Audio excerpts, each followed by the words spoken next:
सरकार को पर्यटन कार्यालय को बंद कर दिया जाइछि। कोलकाता रे जहाक ने विभिन्न महल में असंतोष देखा मिली। ओडिशार विभिन्न पर्यटन स्थल को जीवाई कोलकातार यह कार्यालय पर्यटक माने बुकिंग करिथांती। वर्ष वर्ष धरी कार्यालय परिचालित होगा सह कोटी कोटी टंका राजस्व आदाय हुए, किंतु यह व्यवस्था को संपूर्ण बंद करी ऑनलाइन रे बुकिंग रो व्यवस्था होउछि। फल एठारे कार्यरत अस्थायी कर्मचारी माने मध्य चाकरी हराइछंती। निर्वाचन पूर्व एभली पदक्षेप को अनेक नापसंद करिछंती।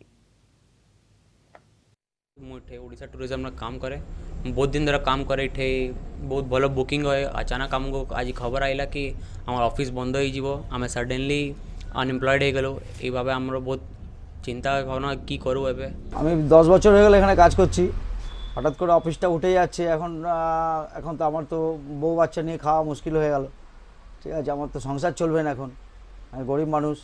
এই অফিসটা এখন কি করবে এখন আমি তো জানি না কিছু। যদি ওটিডিসি নেয় ট্রান্সফার করে সেটা ভালো হয়। তাহলে গত 30/4/2024 রু অফিসটি আমি সম্পূর্ণ বন্ধ কলু। এইটা বন্ধ হওয়ার কারণে যে আমার সরকার কয় অনুসারে লোক নাহান্তি, প্লস আমার অনলাইন বুকিং বর্তমান অনলাইন সিস্টম হেলানি। অনলাইন সিস্টম বুকিং হব। তথাপি ওটিডিসি আর চেষ্টা করছি এটি অফিস রক্ষাপি।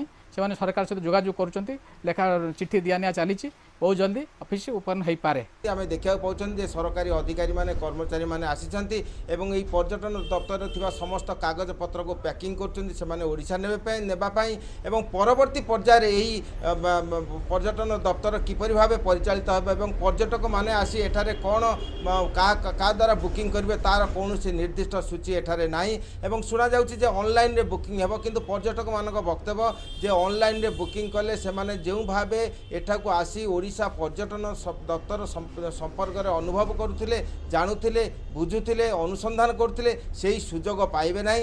एवं अन्य पक्षरे एठारे कर्मरत जो माने अधिकारी थिले, जो माने क्लर्क थिले एवं साधारण चतुर्थ श्रेणी कर्मचारी थिले, से माने मध्य हताश बोध करछन्ती। कारण 10 वर्ष ऊर्ध्व समय व्यापी से माने एठारे काम करछन्ती। वर्तमान यही बयस रे जतबेले तांका चाकरी हराउछन्ती, परवर्ती पर्यायर कौन करेंगे से मध्य भी प्रश्नवाची सृष्टि होती। Kolkata video person Ashok Pramod Mahanti, Kalinga TV.